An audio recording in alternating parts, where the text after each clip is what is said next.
Assalamualaikum warahmatullahi wabarakatuh. Kembali lagi bersama Ibu Eva Puspitasari. Apa kabar teman-teman semuanya? Semoga dalam keadaan sehat walafiat. Kita lanjutkan tentang hukum Mendel, yaitu penyimpangan semu hukum Mendel. Yang pertama ada atapisme atau interaksi gen. Atapisme adalah interaksi antar gen yang berbeda alel dan menghasilkan filial atau keturunan dengan fenotip yang berbeda. Atapisme ini terjadi pada jengger ayam. Jengger ayam bentuknya dipengaruhi oleh dua gen yang berbeda alel, yaitu gen R besar yang menentukan bentuk ROS dan gen P besar yang menentukan bentuk PA.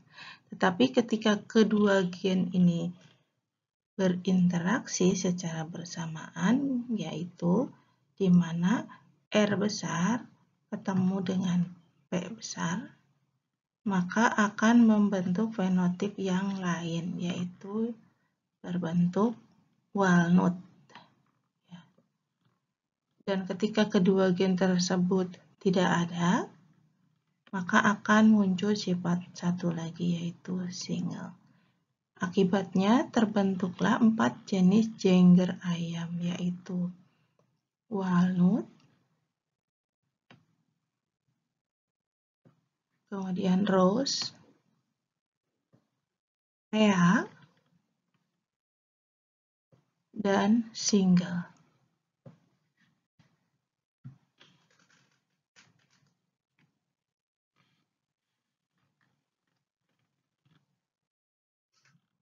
Jika disilangkan ayam yang berjengger rose dan ayam yang berjengger PA. Rose dengan genotip R besar, P kecil, dan PA dengan genotip R kecil, P besar, P besar.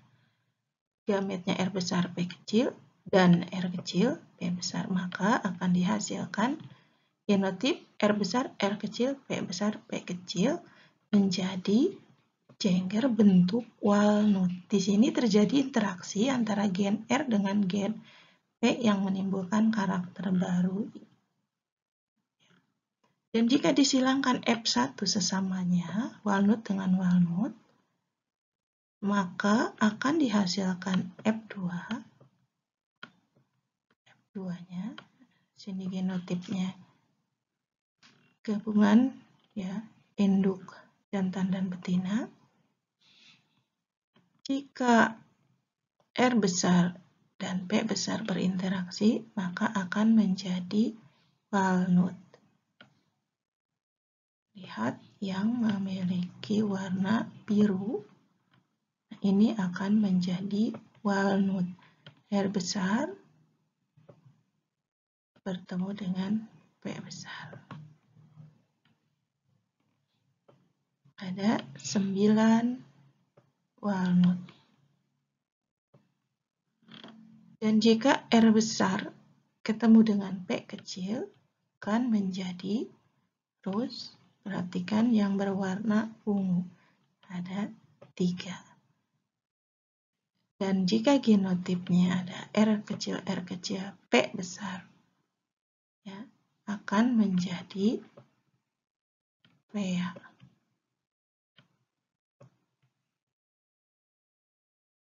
R besar, R kecil, P besar, R kecil, P besar, P kecil. Di sini R kecil, P besar, P kecil akan menjadi PA. Dan R kecil, P kecil akan menjadi single. Sehingga rasio fenotip pada F2-nya adalah walnut berbanding rose berbanding PA berbanding single 9, 3, 3, 1. 2. Epistasis dan hipostasis. Epistasis dan hipostasis merupakan salah satu bentuk interaksi gen. Dalam hal ini, gen dominan mengalahkan gen dominan lainnya yang bukan sealel. Gen dominan yang menutupi ekspresi gen dominan lainnya disebut epistasis. Sedangkan gen dominan yang tertutup itu disebut hipostasis. Kita lihat persilangan berikut ini. Gandum warna hitam disilangkan dengan gandum warna kuning. Hitam H besar, K kecil, dan kuning H kecil, K besar. Gen hitam ini epistasis terhadap gen kuning.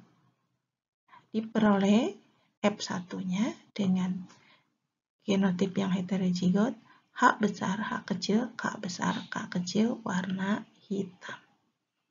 Jika pada P2, F1 disilangkan dengan F1, H besar, K kecil disilangkan lagi dengan H besar, K kecil, dan genotipnya H besar, K besar, H kecil, K besar, H besar, K kecil, H kecil, H besar, K besar, H kecil, K besar, H besar, K kecil, H kecil. Maka akan diperoleh F2 jika genotip memiliki H besar dan K besar, maka akan menjadi hitam. Ya, kita lihat yang hitam 1, 2, 3, 4, 5, 6, 7,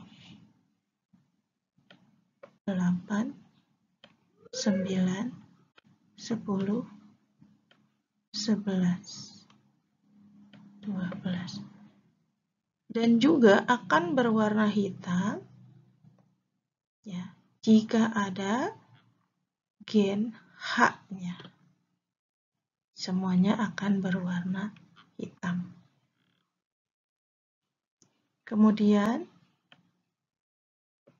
di sini ketika genotipnya H kecil, K-nya besar, maka akan menjadi warna kuning.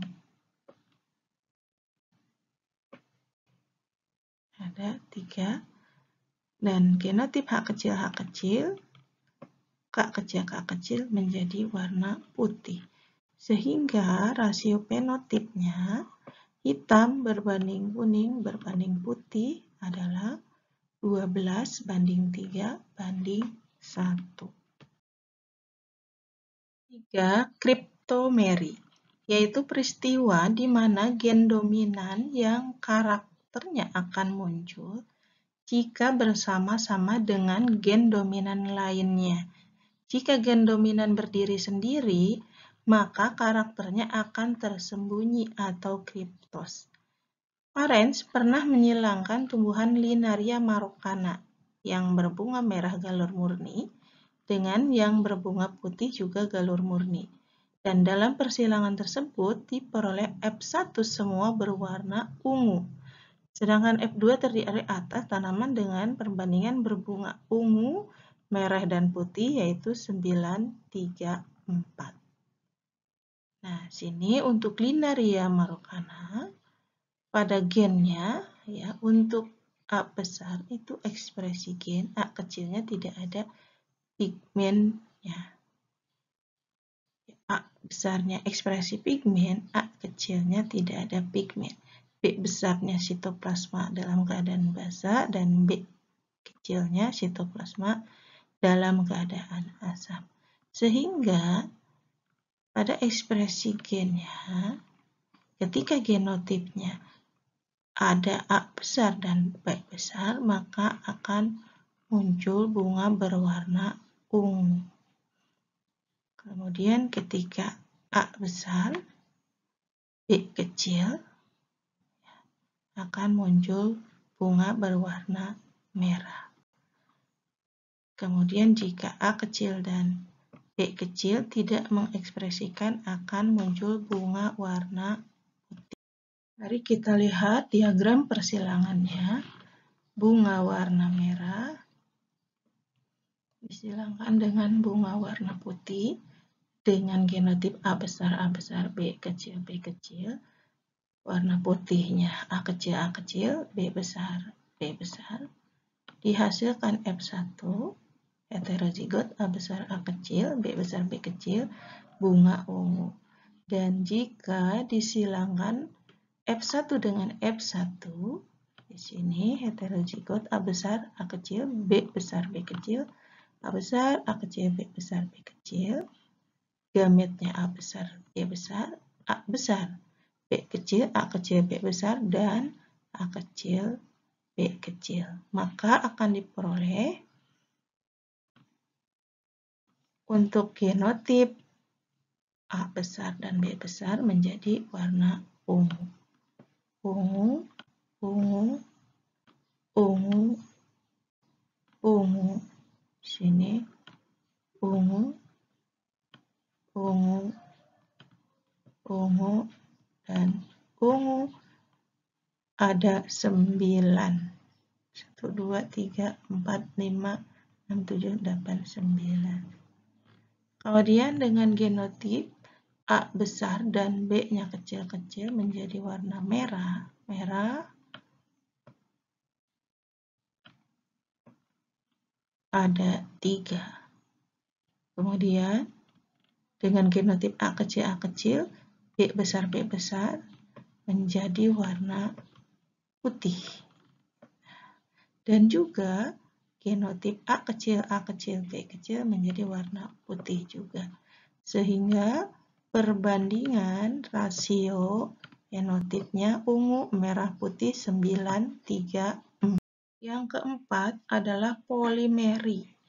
Polimeri yaitu pembastaran heterozigot dengan banyak sifat beda yang berdiri sendiri-sendiri tetapi mempengaruhi bagian yang sama pada suatu organisme. Peristiwa polimeri pertama kali dilaporkan oleh Nelson Ehle melalui percobaan persilangan antara gandum berbiji merah dengan gandum berbiji putih. Dan rasio fenotipnya pada F2 merah berbanding putih 15 berbanding 1. Mari kita perhatikan diagram persilangan berikut ini. Nah, di sini gandum berwarna merah silangkan dengan gandum berwarna putih, di mana gandum berwarna merah, genotipnya M besar 1, M besar 1, M besar 2, M besar 2. Dan yang berwarna putih M kecil 1, M kecil 1, M kecil 2, M kecil 2. Nah, untuk F1-nya heterozigotnya menjadi warna merah juga, yaitu genotip M besar 1, M kecil 1, M besar 2, M kecil 2. Ketika disilangkan sesamanya F1 dengan F1, maka akan diperoleh F2, di mana jika ada M besar 1 ataupun M besar 2, tetap akan muncul warna merah. Meskipun warna merah itu semakin sedikit M besar yang mempengaruhi, maka merahnya menjadi memudar. Ya.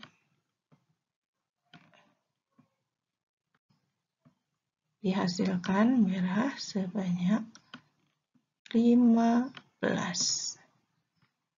Jadi 15 merah, 9 tambah 3 ditambah 3 merah dan putihnya 1. Sehingga fenotipnya adalah merah berbanding putih 15 banding 1. 5. Gen komplementer, yaitu gen-gen yang berinteraksi dan saling melengkapi. Kehadiran gen-gen tersebut secara bersama-sama akan memunculkan karakter fenotip tertentu. Sebaliknya, jika salah satu gen tidak hadir, maka pemunculan karakter tersebut tidak akan sempurna. Perhatikan contoh berikut. Gen C besar mengakibatkan munculnya bahan mentah pigmen. Gen C kecil tidak menghasilkan pigmen. Gen P besar menghasilkan enzim pengaktif pigmen. Gen P kecil tidak menghasilkan enzim. Nah, dari persilangan individu putih memiliki C besar, P kecil genotipnya, dan juga individu putih juga genotipnya C kecil, P besar. Di sini gametnya hanya satu, C besar, P kecil, dan C kecil, P besar. Pada F1-nya akan muncul sifat lain, yaitu ungu. Ada C besar, C kecil, P besar, dan P kecil, muncul sifat ungu. Kemudian jika pada P2, F1 disilangkan dengan F1, ya, dihasilkan ini gametnya pada jantan dan pada betina, maka akan dihasilkan variasi jika ada C besar dan P besar secara bersamaan menghasilkan warna ungu. Ungu 1, 2, 3, 4, 5, ungu 6, 7, 8, 9 dihasilkan warna ungu. Kemudian jika C besar berdiri sendiri, ia bergabung dengan P kecil, maka akan menghasilkan warna putih.